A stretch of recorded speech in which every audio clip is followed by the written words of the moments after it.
কিছুক্ষণ ভারতীয় propaganda warfare এটা নিয়ে কথা বলবো। আচ্ছা, তবে আমি যেটা দেখতেছি সেইটার ভিত্তিতে সেনাবাহিনীতে আমি অনেক ট্রেনিং করছি, কিন্তু এই গোয়েন্দা কোর্স করি নাই, ইন্টেলিজেন্স কোর্স করি নাই, যার ফলে প্রপাগান্ডা নিয়ে পড়াশোনা নাই, সিস্টেমেটিক পড়াশোনা নাই।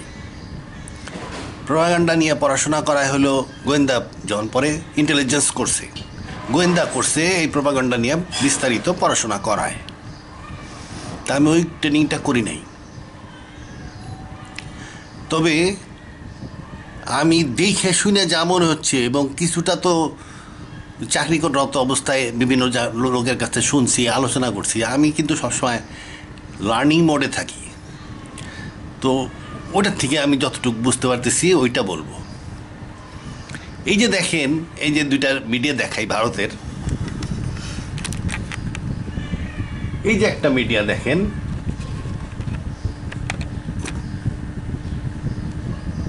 এই যে একটা মিডিয়া, এটা হলো কি, এটা হলো রিপাবলিক না আজতক, এই আজতক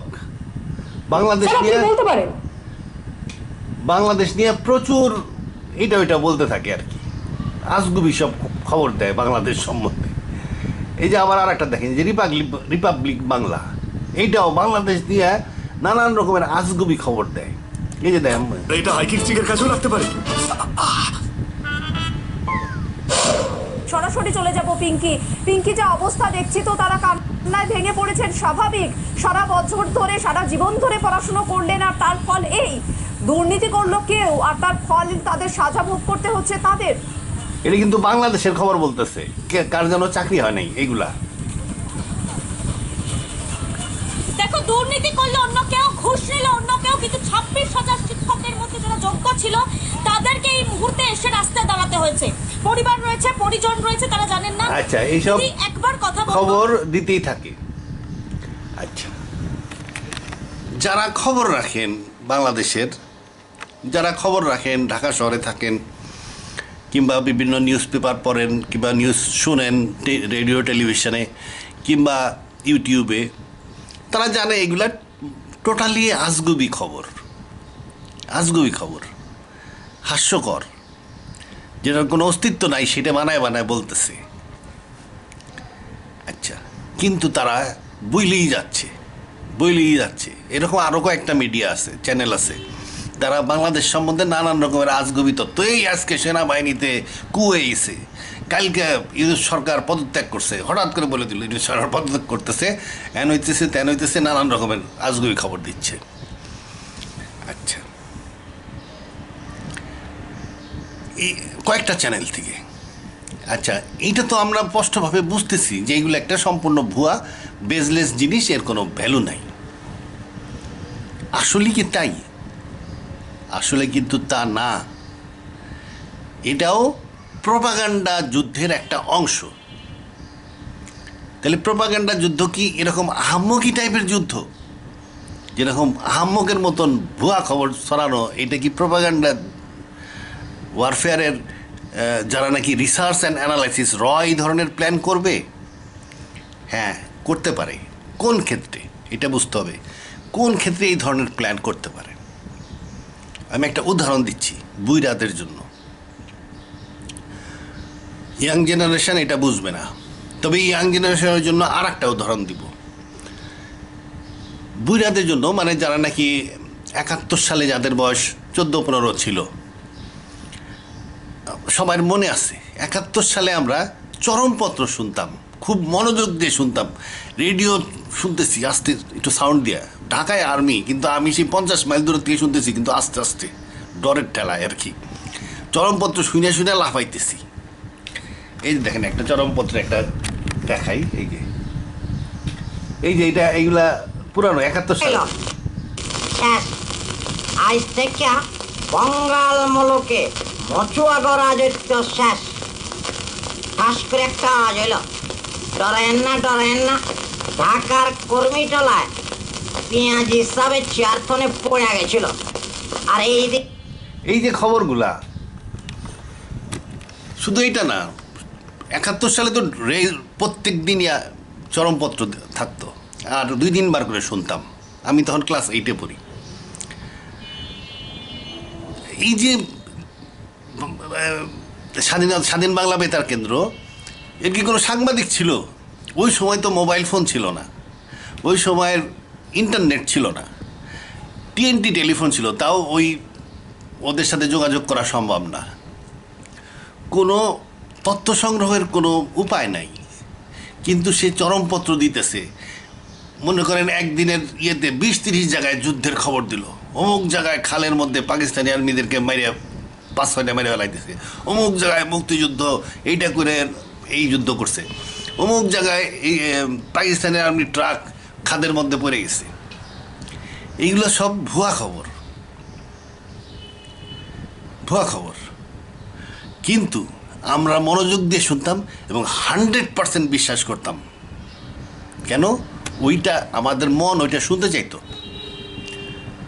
ওই সময় যদি কেউ বুঝাইও বলতো যে এটা অসম্ভব ব্যাপার, কইতেছে যে মানিকগঞ্জে 50টা পাকিস্তানি আর্মি খালের মধ্যে ফালায়া আশ্রয় মারছে।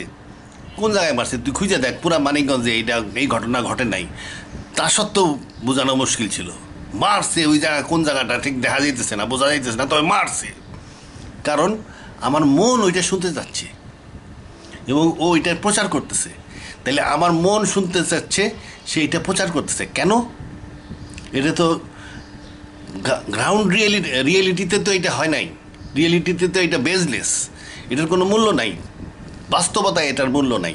কিন্তু সে আমার মনের কথা আমাকে শোনাচ্ছে। কেন? আমাকে উদ্দীপিত রাখার জন্য, আমাকে ফাইটিং ফিট, আমার মনকে চাঙ্গা রাখার জন্য, যে যুদ্ধ চালাই যেতে হবে। আমার মনকে সে এইটার মাধ্যমে সে উজ্জীবিত রাখার জন্যই এই খবরগুলো প্রচার করত। কারণ আমার মন সেটা শুনতে যাচ্ছে। শুধু এইটা না, কতগুলো গান, এই যে একটি ফুলকে বাঁচা, আপেল মাহমুদের গাওয়া, কিন্তু আপনি যদি অরিজিনাল যে গানের লেখক সুরকার এগুলা দেখবেন ইন্ডিয়ান, ব্যানার্জি ব্রেইন থেকে আসছে এগুলা। তো একটি ফুলকে বাঁচাবো বলে যুদ্ধ করি, তারপরে শোনো একটি মুজিবরের কণ্ঠে, এরকম অনেকগুলো গান স্বাধীন বাংলা বেতার কেন্দ্র থেকে, বিচারপতি, তোমার অনেকগুলো গান স্বাধীন বাংলা বেতার কেন্দ্র থেকে রেগুলার প্রচার করা হতো জনগণকে উদ্দীপিত রাখার জন্য। কারণ ওই সময়টা জানা ছিল যুদ্ধ চলবে এবং একসময় পাকিস্তানি আর্মি হারবে। তাহলে এই ধরনের খবর প্রচার করা হয় কখন? যখন কিছু সংখ্যক লোককে উদ্দীপিত রাখার প্রয়োজন হয়, আন্দোলন চলতেছে এবং ওই আন্দোলনের একটা সাকসেসের আশা আছে। আচ্ছা, এই একই ঘটনা এখন ঘটতেছে। এই যে মিডিয়াগুলা প্রচার করতেছে ইউটিউবের মাধ্যমে, সেও কিছু লোককে উদ্দীপিত রাখতেছে। আমরা কিন্তু এইটা বিশ্বাস করি না। আমি জানি যে এটা সম্পূর্ণ বেজলেস বলে ফালাই দিলে হবে না। বাংলাদেশের অনেক মানুষ আছে, অন্তত 15-20% হবে, যারা নাকি এই খবরগুলা রেগুলার শোনে এবং শুই না খুব খুশি হচ্ছে, কারণ তার মন এটা শুনতে চায়, সে এটা বিশ্বাস করে। যখন বলা হয় যে আজকে ক্যান্টনমেন্টে মারামারি হয়ে গেছে, বিরাট 2 দলে বিভক্ত হয়ে গেছে, আর্মি গুলিগুলা চলতেছে ঢাকায়, সে মনে করেন যশোরে বসে আসছে, সে ওইটাকে বিশ্বাস করতেছে।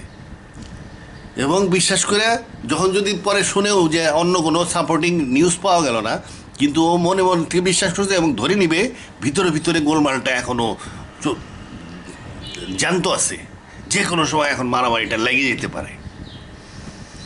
তার মানে কি, এই মিডিয়ার এই প্রচারের মাধ্যমে প্রমাণিত হয় ভারত এখনও যুদ্ধাবস্থায় আছে, যে তাদের কিছু লোকরে চাঙ্গা রাখার জন্য মিডিয়া প্রচার ভুয়া খবর ছাপাচ্ছে। সে কিছু লোকরে এখনও চাঙ্গা রাখতে চাচ্ছে।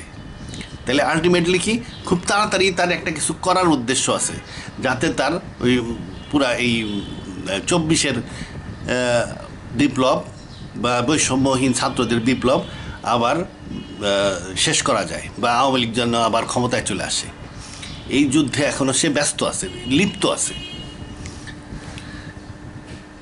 এটা আমি তো যেটা 71 সালের স্বাধীন বাংলা বেতার কেন্দ্রের উদাহরণ দিয়ে জিনিসটা বুঝাইলাম, এটা নিউ জেনারেশন বুঝবে না। আমি নিউ জেনারেশনের জন্য একটা উদাহরণ দিচ্ছি। এই যে গাজায় যুদ্ধ হইল, গাজায় যুদ্ধে আমরা কি শুনছি? সবসময় আমরা শুনতেছি যে হামাস এতগুলা ইসরায়েলিদেরকে আক্রমণ করছে, এতগুলা হ্যান্ড রকেট লঞ্চার মারছে, হুতিরা এতগুলা রকেট মারছে, এই সিরিয়ার থেকে এটা মারছে, হিজবুল্লাহ এটা মারতেছে।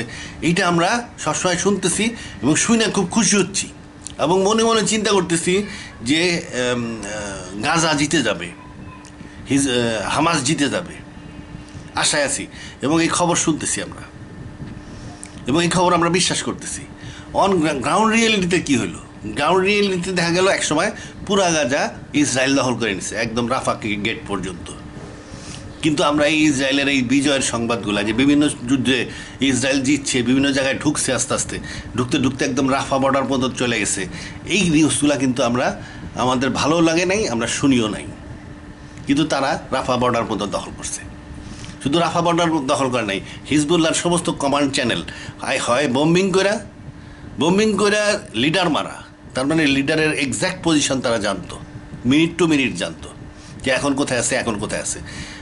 প্রেসার ফাটাই দেওয়া, এটা একটা বিরাট গোয়েন্দা সাকসেস। কমান্ড চ্যানেল ধ্বংস করছে। ওই যে আরাবিয়ান বাহিনী আইনা, ওই যে জোলানিরে আইনা সিরিয়া দখল করাই দিছে, ইরানরে হটাই দিছে। এই যে বড় বড় সাকসেস, ওইগুলোকে আমরা মনোযোগ দিয়ে শুনি নেই, ওটা আমাদের কাছে সংবাদ না। 200 মতন মিসাইল মারছে ইরান থেকে, আমরা এইটা নিয়ে খুব উৎসাহ পাইছি, আরে 200 মিসাইল মারছে। কিন্তু এর মধ্যে অনেকগুলা যে আয়রন ডোম এবং থার্ড এবং দিয়া ধ্বংস করছে, এইটা আমাদের কাছে অতটা চমকপ্রদ লাগে নাই। কিন্তু মিসাইল মারা খুব কঠিন, স্যাটেলাইট গাইডেন্স বিভিন্ন রকম কিছু লাগে, এটা কঠিন। কিন্তু তার চেয়ে কঠিন মিসাইলটা আসতেছে সেটা ধ্বংস করে দেওয়া। এটা ইসরায়েলের একটা বিরাট সাকসেস। ওইটা কিন্তু আমাদের মনে লাগে নাই। আমাদের মনে লাগছে যে মিসাইল মারা হয়েছিল, প্রথমবারে 95% হিট করলেও পরের বারে প্রায় 95% হিট করছে, যায় টার্গেটে যায় পড়ছে। আচ্ছা, পরের বারে 95% টার্গেটে পড়ছে ঠিকই, কিন্তু এগুলো কোন মিসাইল? সব লেটেস্ট মিসাইলগুলা, যেগুলো নাকি শব্দের চেতে কয়েক গুণ বেশি গতিতে চলে, ওইগুলাকে ইসরায়েল আয়রন ডোম বা থার্ড এসব দিয়ে ধ্বংস করতে পারে নাই। না পারলেও কী হবে, পুরানো লটের মিসাইলগুলো তো অকেজ করে হয়ে গেল, কারণ ইরান জানে যে এগুলো মারলে টার্গেট পর্যন্ত পৌঁছাইতে পারে না। আচ্ছা, যাই হোক, তা মন যেটা শুনতে চায় সেটা শোনানো হয়। কাদেরকে শোনানো হয়? সাধারণ জনগণকে। কেন শোনানো হয়? আন্দোলনকে জাগায় রাখার জন্য। তাইলে আন্দোলন কি বাংলাদেশে আছে? হ্যাঁ আছে। কাদের দৃষ্টিতে আছে? ভারতের দৃষ্টিতে আছে এবং এই দেশেরও কিছু লোকের দৃষ্টিতে আছে। তার মানে ভারত যুদ্ধে লিপ্ত, প্রোপাগান্ডা ওয়ারে লিপ্ত আছে। আচ্ছা, এইটা হলো ইমিডিয়েট ঘটনা যখন ঘটতেছে তখনকার জন্য। এখন ঘটনা ঘটতেছে, ইউনূস সরকারে ফালাই দিতে হবে। এই ঘটনা ঘটার সময় এইরকমভাবে সাধারণ জনগণকে, লোয়ার লেভেলের লোকদেরকে এইভাবে প্রেরণার মধ্যে রাখা হয় এবং তারা প্রেরণার মধ্যে রাখছে। বাংলাদেশের প্রচুর লোক আছে যারা আজতক এবং এই যে রিপাবলিক বাংলা এইদের ভুয়া কথা শুনে এবং শুনে বিশ্বাস করে এবং এই অনুযায়ী আশা রাখে। আচ্ছা, তাইলে এইটা গেল ঘটনা চলাকালীন প্রোপাগান্ডা ওয়ার। এর সাথে অনেক গানও যুক্ত আছে। যে 2008-এর নির্বাচনের আগে দেখেন হঠাৎ করে একটা ব্যানার্জির ব্রেন থেকে একটা গান চলে আসতো, আমি বাংলার গান গাই। এটাও কিন্তু ওই প্রোপাগান্ডার গান। এটা গাইছে বাংলাদেশের মানুষ হয়তো, কিন্তু অর্ডারি গান। 71 সালের ওই গানগুলোও, একটি ফুলকে বাঁচার হলো, তীর হারা এই ঢের সাগর পাড়ি দিয়ে পড়ে, এগুলা সব ওই অর্ডারি গান, কেউ রয়ের গান এগুলা। তা যাই হোক, ওই সময় আমাদেরকে সাহায্য করছিল, ওইটা আমাদের কাজে লাগছে। তা এখনও কাউরে সাহায্য করতেছে। এটা হলো ইমিডিয়েটলি যখন প্রোপাগান্ডা ওয়ার, মানে ফাইনাল স্টেজের প্রোপাগান্ডা। কিন্তু লং টার্ম যে যুদ্ধ হয়, লং টার্ম যে গোয়েন্দা তৎপরতা চলে বা প্রোপাগান্ডা ওয়ার কিংবা লং টার্ম, এটা প্রোপাগান্ডা এখন যেটা চলতেছে এটা প্রোপাগান্ডা ওয়ার। আর লং টার্ম, এমনকি এটার জন্য হয়তো বাংলাদেশের ডিজিএফআই চিফ ভারতের রয়্যাল চিফের সাথে কথাও বলছে, কিন্তু তারা তো এটা বন্ধ করে নাই, কারণ ওটা ওদের দৃষ্টিতে প্রোপাগান্ডা ওয়ার চলতেছে। আর লং টার্ম রিয়েলিটিতে যেটা করে ওরা, সেটা হলো সংস্কৃতি, মানুষের মধ্যে সংস্কৃতি, রাজনৈতিক মতাদর্শ, এইটার উপরে কাজ করে। লং টার্ম প্ল্যানে যেগুলো করা হয়, দীর্ঘমেয়াদী পরিকল্পনায়, সংস্কৃতি এবং রাজনৈতিক মতাদর্শ এইসব। তা লং টার্ম রিয়েলিটিতে ভারত আমাদের দেশে কি করে, এটা 2 নম্বর পয়েন্ট বলতেছি, আলোচনা শুরু করছি 2 নম্বর পয়েন্ট। লং টার্ম রিয়েলিটিতে বাংলাদেশের বিরুদ্ধে ভারত কি করতে পারে, কি করতে পারে। লং টার্ম রিয়েলিটিতে বাংলাদেশের বিরুদ্ধে রয়ের তেমন কোনো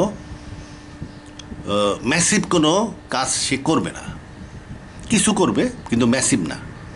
কারণ ভারতের মূল থ্রেট অ্যানালাইসিস করে, একটা দেশের আর্মি প্রথমে থ্রেট অ্যানালাইসিস করে, থ্রেট কোথার দিকে। তা তার থ্রেট অ্যানালাইসিসে 1 নম্বর থ্রেট হলো তার চায়না, 2 নম্বর থ্রেট হলো পাকিস্তান। বাংলাদেশে সে থ্রেট হিসাবে বিবেচনা করে না। বারমারে হয়তো কিছুটা থ্রেট হিসাবে বিবেচনা করতেও পারে, কিন্তু ওরকম না। আবার প্রত্যেকটা থ্রেটের নেচার ভিন্ন। পাকিস্তান নিউক্লিয়ার কান্ট্রি, ওর সাথে ওর থ্রেট অ্যানালাইসিসে সে কি করবে। পাকিস্তানের রাওয়ালপিন্ডি দখল করতে যাবে না, রাজনীতি দখল করতে গেলে অ্যাটম বোম মারি দিতে পারে। তাহলে কি ওর থ্রেট কি, পাকিস্তান বিগ আর্মি কী করবে, কাশ্মীরে গোলমাল করবে। ওই কাশ্মীরকে ব্যালেন্স রাখার জন্য যা যা পরিকল্পনা করার দরকার, ওই অনুযায়ী সে আর্মিকে সাজাবে, ট্রেনিং দেবে, অস্ত্র কিনবে। চায়না কী করতে পারবে, কিছু বর্ডার ডিসপিউট আছে, সেই সব জায়গায় ইনকারশন হতে পারে, পুরোপুরি আক্রমণ করবে না। বাংলাদেশের বিরুদ্ধে তার একটা বড় মাথা ব্যথা হইতে পারে, কারণ বাংলাদেশ যদিও মিলিটারি থ্রেট হিসাবে বিবেচ্য না, কিন্তু বাংলাদেশে কিছু জিনিস হইতে পারে যেটা ওদের দেশের জন্য ডিস্টেবিলাইজেশন, এই এলাকার জন্য এটা হয়তো ভারতের জন্য প্রবলেম ক্রিয়েট করতে পারে।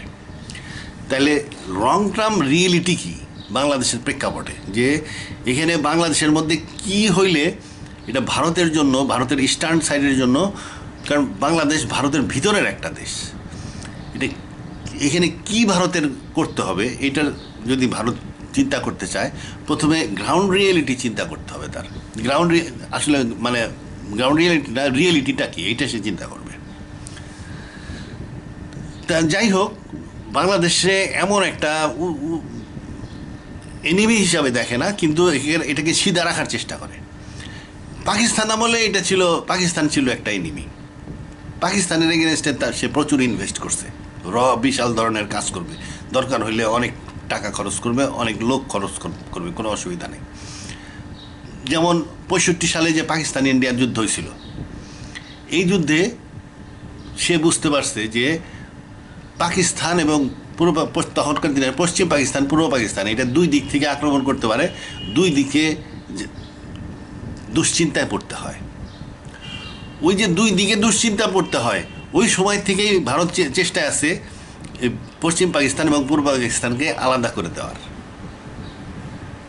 ওই সময় থেকে 65 সালের যুদ্ধের পরের থেকেই 65 সালের যুদ্ধের পরের থেকেই কী করছে সে, আওয়ামী লীগরা হয়তো সে ফাইন্যান্স করছে, আগরতলা ষড়যন্ত্র মামলার সত্যি হইতে পারে।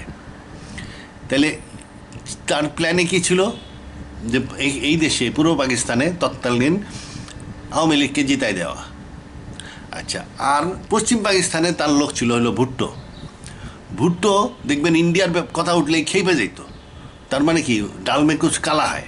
ওই ভুট্টো রে উঠাইছে ওখানে, কারণ পাকিস্তানের মূল রাজনীতিরা কি, পাকিস্তানের মুসলিম লীগ ছিল মূল পাওয়ার, এবং মুসলিম লীগ পাঞ্জাবে পাওয়ারফুল। আর পাকিস্তানের আর্মিতে 98% লোক হলো পাঞ্জাবি।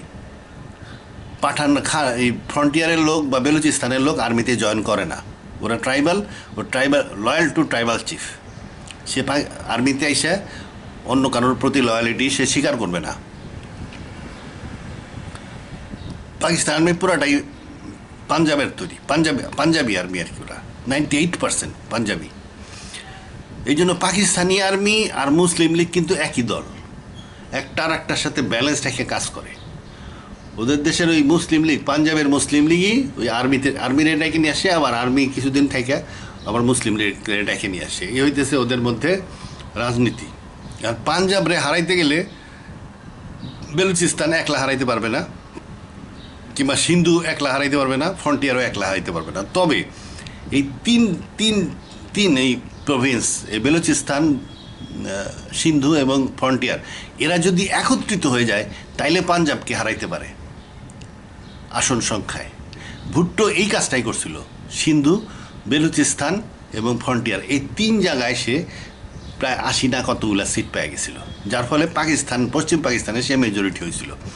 এবং এই 3 জায়গায় সিট পাওয়ার পিছনে তার তো 3 জায়গায় সিট পাওয়ার কথা না, সে তো সিন্ধুর লোক, লারকানার লারকা, ওই দেশ ট্রাইবাল চিফ, যেখানে ট্রাইবাল সিস্টেম চলে, সেইখানে একজন সিন্ধি লোক কীভাবে বেলুচিস্তানের ভোট পাইল, কীভাবে ফ্রন্টিয়ারের ভোট পাইল, পাঠানদের ভোট কীভাবে পাইল, কিন্তু পাইছে।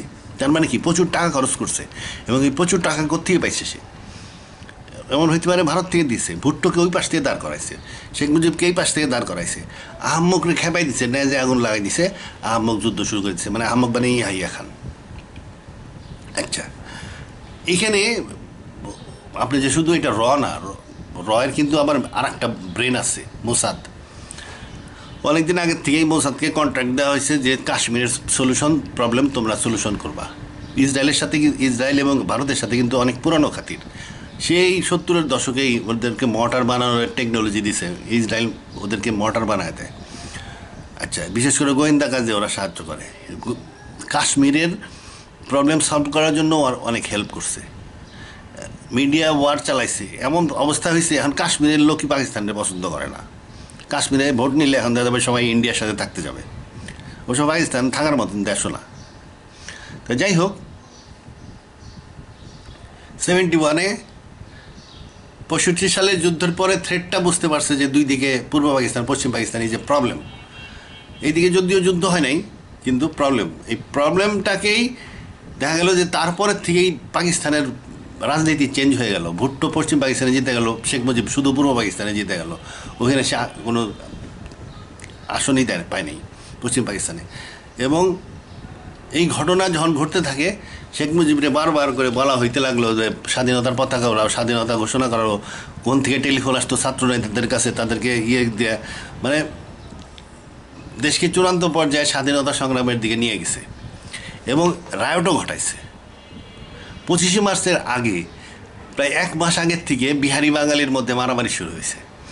খালিশপুর, খুলনা খালিশপুর একটা ইন্ডাস্ট্রিয়াল এলাকা, ওখানে প্রচুর বিহারি কাজ করতো, বিহারিদের কলোনি ছিল, বিহারিদেরকে সরকার লো কস্ট বাড়ি বানায় দিছিল, ওখানে থাকতে জায়গা দিছিল। খালিশপুরে বিহারি বাঙালির মারামারি হয়েছিল, শত শত লোক মারা গেছে এবং তাদেরকে নদীতে ভাসায় দেওয়া হয়েছে। 9 মাস ধরে জোয়ারের সময় ওরা উত্তর দিকে আসতো, আবার ভাটার সময় দক্ষিণে যেত। এইভাবে আমাদের বাড়ির সামনে দিয়ে সবসময় 50-60টা, আমার বাড়ির সামনে সুরূপসা নদীর পাড়ে বাড়ি ছিল, ওইখানে চর ছিল প্রায় 1 কিলোমিটার লম্বা একটা চর। সেই চরের মধ্যে লাইন দিয়ে 150-200 ডেড বডি পড়ে থাকতো, 500-600 শগুন ওখানে এসে করতো, খাইতো। এই বিহারি বাঙালির মধ্যে মারামারি কেমনে হঠাৎ করে শুরু হইলো? হঠাৎ করে আমি একদিন গেটের সামনে দাঁড়াইছি খুলনায়, দেখি একটা জঙ্গি মিছিল আসতেছে বিহারিদের, 9টা খাটিয়াতে কাবলিওয়ালা 9 জনের মেরে ফেলছে। এটা 25শে মার্চ মাসে, 25শে মার্চের আগে।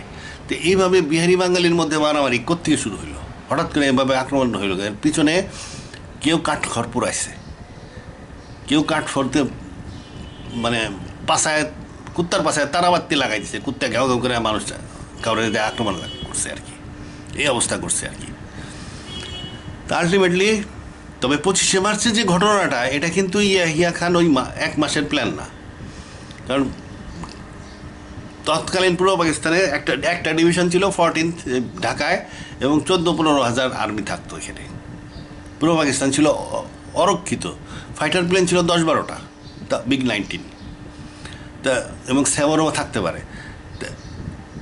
ওরা বলতো যে defence of east Pakistan lies in West Pakistan, মানে ওয়েস্ট পাকিস্তান এত ভয়ঙ্কর আক্রমণ করবে যে যার ফলে ইস্ট পাকিস্তানের আক্রমণ করার অবসরই ভারত পাবে না। যদিও পাকিস্তান এটা থার্ড ক্লাস আর্মি, ও কোনো দিন আক্রমণ করে না, অফেন্সিভে যায় না, ডিফেন্সিভ আর্মি, ডিফেন্সিভ যুদ্ধ করে এরা, যুদ্ধই জানে না এরা। এখন মনে হয় একটু ট্রেনিং মেনিং নিয়ে ভালো হয়েছে। তো offence is the only way to win. যুদ্ধের আর কোনো জয়ের আর কোনো উপায় নাই, আক্রমণে যাইতে হবে। যত কম সৈনিকই থাক, যেভাবে আক্রমণ করলে করা সম্ভব সেইভাবে আক্রমণ করতে হবে, আক্রমণ করতেই হবে। কিন্তু পাকিস্তানের কোনো অফেন্সিভ প্ল্যান নাই, ওই ডিফেন্সিভ প্ল্যান। আর ওই ডিফেন্সিভ প্ল্যান আহম্মকরা বলতো যে defence of east Pakistan lies in West Pakistan. তো ওরা আক্রমণ করবে, তার ফলে পূর্ব পাকিস্তান। আচ্ছা, যাই হোক, এই দেশে কোনো আর্মি ছিল না। তো এই আর্মিকে পাকিস্তান থেকে জাহাজ আসতে প্রায় শিপে করে আনছে। পাকিস্তান থেকে এই দেশে আসতে 15 দিন লাগে, 15 দিন না 1 মাসের মতো লাগে। তো এই যে তার মানে কি অনেক দিন আগে থেকে এই দেশে পাকিস্তান আর্মি আসতেছে।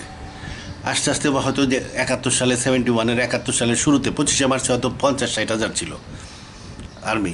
পরে আরও আসছে মিলিশিয়া টেলিশিয়া আইসা, লাস্টে যখন সারেন্ডার করছে তখন প্রায় 90,000-এর মতন মনে হয় সারেন্ডার করছে। তাইলে ইয়াহিয়া খান আগে থেকে প্ল্যান করতেছিল যে সে ক্ষমতা ছাড়বে না, এবং অন্যদিকে কেউ না কেউ এই গোলমালও লাগাই দিছে। মুসলিম লীগের লোকদের উপরে হামলা 25শে মার্চের আগেই হয়েছে, বিহারিদের উপরে হামলা 25শে মার্চের আগেই হয়েছে, বাংলাদেশের মানুষই করছে, বাঙালিরাই করছে। এবং কাবলিওয়ালাদেরকে সব মেরে ফেলা। প্রচুর কাবলিওয়ালা ছিল এই দেশে, যারা টাকা লোন দিত, চাইলেই টাকা লোন দিত কোনো কাগজপত্র ছাড়াই। তা আবার সুদও ঠিক মতন তাদেরকে দেওয়া লাগতো। কোনো কাবলিওয়ালা বাঁচে নাই, হয় কি অধিকাংশ মারা গেছে, বাকি কাবুলে ফেরত গেছে। তো এই হামলাটা করাইছে ভিতর থেকে কেউ। অন্যদিকে ভুট্টো আসন ছাড়ে নাই, কারণ ও তো রয়ের লোক, ওরও তো আগরতলা মামলা হয়তো ধরা খায় নাই, মানে ওর আগরতলা না, ওর হয়তো অন্য কোনো জায়গায় তার রয়ের সাথে কথাবার্তা হয়েছে। ও গতি ছাড়বে না। শেখ মুজিব পুরাটাকে কন্ট্রোল করছে, কইরা ওভারঅল যুদ্ধ শুরু করাই দিছে। যুদ্ধ শুরু করার পরে তারপরে হলো যে চরমপত্র, মানে যুদ্ধকে জাগায় রাখা, প্রেরণা দেওয়া গানের মাধ্যমে। তো এটা লং টার্ম প্ল্যান পাকিস্তান বলে তাদের স্বার্থ ছিল। বাংলাদেশের বিরুদ্ধে ওদের ভারতের তেমন কোনো স্বার্থ নাই, যে খুব বেশি রকমের অ্যানালাইসিস করার কিছু নাই, এবং এখানে বেশি রকম ইনভেস্টও করবে না। কারণ ভারতের গ্রাউন্ড রিয়েলিটি দেখতে হবে। গ্রাউন্ড রিয়েলিটি কি? প্রায় আমরা 20 কোটি বাঙালি মুসলমান, আমাদেরকে ভারত কোনো দিন দখল করবে না। দখল করলেই ভারতে 20 কোটি মুসলমান বাইরে যাবে। এখন আছে 20 কোটি, তখন হয়ে যাবে 40 কোটি। তখন হিন্দুত্ববাদী আন্দোলন হবে না, আন্দোলনে কাজ হবে না, তখন ওদের স্বাধীনতা সংগ্রাম করতে হবে। এই জন্য ভারত কোনো দিন বাংলাদেশ দখল করবে না, একটা অংশও দখল করবে না। এর অংশ দখল করলেই 5 কোটি বেড়ে যাবে। ওরা বরং আগ্রহী, ওরা মুখে যাই বলুক, কাজে কি করছে? হাজার কোটি টাকা খরচ করে তার কাটার বেড়া দিছে, 3 লেয়ার তার কাটার বেড়া, এবং নিচে ডিপ অনেক দূর পর্যন্ত কংক্রিটেড ফাউন্ডেশন দিয়ে করা। এগুলা মানে ওরা আইসোলেটেড করায় আগ্রহী বেশি, যে বাংলাদেশের মানুষ, মুসলমানরা আলাদা হয়ে থাক, এইটাই ওদের মেইন জিনিস। কারণ এইখানে সে ইনভেস্ট করছে ব্যাপক পরিমাণ টাকা। তার মানে কি এইখানে এইটাই তার মূল উদ্দেশ্য, মূল এইম হলো বাংলাদেশ যেন আলাদা থাকে। এটা মূল কাজ, বাংলাদেশকে কন্টেইন করা, কন্টেইন মুসলিমস অফ বাংলাদেশ আর মুসলিম উইদিন দ্য কাঁটাতারের বেড়া। কাঁটাতারের বেড়ার মধ্যে কন্টেইন করাই হলো রয়ের মূল উদ্দেশ্য। আচ্ছা, তাহলে এইটাই হলো প্ল্যানিংয়ের 70%। আচ্ছা, এরপরেও ওরা কিছু এখানে ইনভেস্ট করে। কি ইনভেস্ট করে? এইখানে বাংলাদেশে আর কি হইতে পারে? বাংলাদেশে আর কি হইলো কি, যে এ যেন থ্রেটে পরিণত। এখন কিন্তু বাংলাদেশকে ওরা থ্রেট হিসাবে বিবেচনা করে না। বাংলাদেশের আর্মি এত ছোট, ওর কাছে ও আর্মিকে এসে গুনে না, থ্রেট অ্যানালিসিসের মধ্যে আনে না। থ্রেট অ্যানালাইসিস করেই কিন্তু একটা দেশ ভারত থ্রেট অ্যানালাইসিস করেই তার আর্মি সংখ্যা নির্ধারণ করে, নতুন অস্ত্র ক্রয় করে, নতুন অস্ত্রের গবেষণায় টাকা খরচ করে থ্রেট অ্যানালাইসিসের মাধ্যমে। যে চায়নায় এই আছে, চায়নায় এইরকম আক্রমণ করতে পারে, আমার এতগুলো সোলজার লাগবে, আমার এই অস্ত্র লাগবে, আমার যুদ্ধের ট্রেনিং এরকম হবে, স্ট্র্যাটেজি এরকম হবে। পাকিস্তানেও এরকম থ্রেট অ্যানালাইসিস করে। বাংলাদেশে থ্রেটের মধ্যে পড়ে না, ওরা থ্রেটের বিবেচনা রাখে না। তবে কাজই হইতেছে রিসার্চ অ্যানালাইসিস। ও কিছু কিছু কাজ করে কি, যে বাংলাদেশে যেন এমন কিছু না হয় যাতে ভারতের পশ্চিমবাংলা এবং সেভেন সিস্টার প্রবলেমে পড়ে। পশ্চিমবাংলা এবং সেভেন সিস্টার যেন প্রবলেম ক্রিয়েট না করে বাংলাদেশে। পশ্চিমবাংলা নিয়ে ওরা মোটামুটি নিশ্চিন্ত হইলেও এখানে প্রচুর পরিমাণে মুসলমান আছে, বিশেষ করে পশ্চিমবাংলার নর্থে অনেক মুসলমান মেজরিটির ডিস্ট্রিক্ট আছে, এখানে একটু সাবধানতা থাকে। কিন্তু ভারতীয় মুসলমানরা ভারতেই থাকতে চায়, ভারতকে পছন্দ করে, ভারতের জন্য যুদ্ধ করে, ভারতের জন্য অনেক বড় বড় খেতাব প্রাপ্ত হয়েছে। তো ওগুলা ভারতীয়। আর তবে এই যে সেভেন সিস্টার নিয়ে চিন্তিত, সেভেন সিস্টারের যেন প্রবলেম না হয়, এইটাই হলো মূল। যে এখানে এসে কেউ শেল্টার নিয়ে সেভেন সিস্টারকে ডিস্টেবিলাইজ করে দিল, এইটা যেন না হয়। এইটা রয়ের তার কাটার পরেই যদি সেকেন্ড কোনো ইন্টারেস্ট থাকে, সেটা হলো সেভেন সিস্টারের নিরাপত্তার জন্য বাংলাদেশের দিকে খেয়াল রাখা, যেন সেভেন সিস্টারে যারা ক্রাইসিস ক্রিয়েট করতে যাবে, গণ্ডগোল ক্রিয়েট করতে চাবে, তারা যেন বাংলাদেশে শেল্টার না পায়, বাংলাদেশকে লঞ্চিং প্যাড হিসেবে ব্যবহার না করতে পারে, এটার জন্য খেয়াল রাখে আচ্ছা, এই খেয়াল রাখার জন্য সবচেয়ে ভালো হলো কি, একটা ফেভারেবল গভর্নমেন্ট রাখা। খালেদা জিয়ার সময় 10 ট্রাক অস্ত্র আসছে, কিন্তু শেখ হাসিনার সময় আসতে পারে নাই। তাহলে প্রিফারেবল কে? শেখ হাসিনা। আচ্ছা, এই 10 ট্রাক অস্ত্র কিন্তু ওই সেভেন সিস্টারেই যাচ্ছিল, উলফা। তাইলে তারপরে অনুপ চেটিয়ারে শেখ হাসিনার সময় হ্যান্ড ওভার করা হয়েছে, এর আগে হ্যান্ড ওভার করা হইতো না। আচ্ছা, বাংলাদেশের জেলে এদেরকে আটকে রাখা হতো। তো এই যে এই নিরাপত্তার সাথে বাংলাদেশের দিকে খেয়াল রাখতে হয়, এবং ফেভারেবল গভর্নমেন্ট থাকলে রয়ের সুবিধা হয় নিরাপত্তার দিকে। আর একটা কি, লং টার্ম আর একটা ইন্টারেস্ট কি আছে, এই দেশের ভিত্তিতে ট্রানজিট হলে খুব ভালো হয়। ট্রানজিট 3 নম্বরে খুব সামান্য জিনিস, তবুও এটাকে বিবেচনা যায়, ইকোনমিক স্বার্থ আছে। বাংলাদেশ এখন একটু অর্থনৈতিকভাবে ভালো হচ্ছে, বাংলাদেশের সাথে ব্যবসা করলে কিছু ইকোনমিক বেনিফিট পায়, এটা কিন্তু তৃতীয় ইন্টারেস্ট। ফার্স্ট ইন্টারেস্ট কিন্তু বাংলাদেশ যেন লঞ্চিং প্যাড হিসেবে ব্যবহার না করতে পারে, না হয়। যারা এই লঞ্চিং প্যাড কিসের, যা সেভেন সিস্টারের গোলমাল করতে পারে, এরকম সেভেন সিস্টারের গোলমাল করতে পারে বিভিন্ন দেশ আছে, চায়না আছে, আমেরিকা আছে, পাকিস্তানও আছে। পাকিস্তান চায় সেভেন সিস্টারের গোলমাল হোক, ইন্ডিয়ান আর্মি এইদিকে কমিটেড হয়ে যায়, ওয়েস্টার্ন ফ্রন্টে ইন্ডিয়ান আর্মি কমে যাক, এটা পাকিস্তানও চায়। তাহলে কি, সেভেন সিস্টার নিরাপত্তার জন্য এখানে 1 নম্বর। 2 নম্বর হইতেছে, 1 নম্বর হলো তার কাটার বেড়া রক্ষা করা, 2 নম্বর হইতেছে বাংলাদেশকে যেন সেভেন সিস্টারের বিরুদ্ধে লঞ্চিং প্যাড হিসেবে ব্যবহার না করতে পারে। 3 নম্বর হলো ইকোনমিক স্বার্থ কিছুটা আছে, ওইটা কিন্তু জাতীয় নিরাপত্তার স্বার্থ যখন বিবেচিত হয়, তখন ইকোনমিক কোনো ফ্যাক্টর না। আর ভারত কিন্তু আন্তর্জাতিক ইকোনমিতে তত ইন্টারেস্টেড না, ওরা অত ডলার নির্ভর না। আমরা যেমন ডলার নির্ভর, সেরকম ওরা না, ওদের ডলার না হইলেও চলে। ওরা ইন্টারনাল ইকোনমিটাই, আগে তো একদম বাইরের সাথে ব্যবসায়ী করতো না, ওদের ইন্টারনাল ইকোনমিটাই, বড় দেশ, 100 কোটির বেশি লোক, এদের ইকোনমিটাই এমন যে বাইরের সাথে কোনো ডলারের সাথে কানেকশন না থাকলেও হয়। ও বিদেশের সাথে ব্যবসায় তত আগ্রহী না। তবে আজকাল ব্যবসা করতেছে, কারণ আফ্রিকায় প্রচুর মার্কেট পাচ্ছে। মারোয়ারির ব্যবসারা তো আগের থেকেই আফ্রিকায় ছিল, আফ্রিকার ব্যবসা কন্ট্রোল করতো মারোয়ারিরা। কঙ্গোতে এক দোকানে যাই কইছি, কি চার্জ লাইট আছে, মারোয়ারি ব্যবসায়ী, সাদা ফর্সা। ও লজ্জা পড়ে গেল, ওর কাছে চার্জ লাইট নাই। আমাকে বলতে, আমি আইনে দিব, মানে কি বিশাল অপরাধ করে ফেলছে, এরকম অবস্থা। তাই আমি বললাম যে না, মানে ঠিক আছে, অসুবিধা নাই, আমি চার্জ লাইট ছাড়া চলতে পারবো। ওর ব্যবসায়ী মারোয়ের ব্যবসায়ী এরকম 7 দিন পরে সে আমাকে টেলিফোন করছে আবার, ও টেলিফোন নাম্বার রেখে দিছিল যে জাকারি সাহেব আপনার চার্জ লাইট এসে গেছে, 2-3 রকমের চার্জ লাইট আনছি, আপনি এসে নিয়ে যান। আমি বাধ্য হয়ে গেলাম যে এত সেই দুর্গম জায়গায় সে আনাটাই মুশকিল, কঙ্গোতে কমিউনিকেশন খুব ডিফিকাল্ট, ভারতের সমান দেশ, লোক সংখ্যা 5 কোটি আর খালি জঙ্গল। সে দেখে আনছে অনেকগুলো রকমের চার্জ লাইট আনছে, আমার পছন্দ নাম্বারটা দিল, রকমেরটা দিল এবং খুব কম দাম, কারণ মারোরাই ব্যবসায়ী, ওরা শত শত বছর ধরে ব্যবসায়ী। তা এখন এরা পুরা আফ্রিকায় ব্যবসা করে, এদের সাথে চায়নাও পারবে না মারোয়ারি ব্যবসায়ীদের সাথে, কারণ মার্কেটিংটাই মূল। আফ্রিকারও এখন প্রচুর ভারতীয় মোটরসাইকেল চলে, ভর্তি ভারতীয় মোটরসাইকেল। যাই হোক, তো ইকোনমিক, তবে এটার কম, ইম্প্যাক্ট কম ইকোনমির। মেন হলো তার কাটার বেড়া আর ওই লাঞ্চিং প্যাড।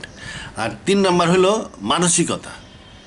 মানসিকতা কি, পশ্চিমবাংলার লোকরা খুব আওয়ামী লীগ প্রীতি, বাংলাদেশের হিন্দুরা কারণ নাই অকারণ নাই আওয়ামী লীগরে ভালোবাসে, ভোট আওয়ামী লীগরে দিবে, সেই রকম পশ্চিমবাংলার লোকরাও বঙ্গবন্ধুর ভক্ত, আওয়ামী লীগের ভক্ত, এটাও সামান্য একটু ইম্প্যাক্ট আছে।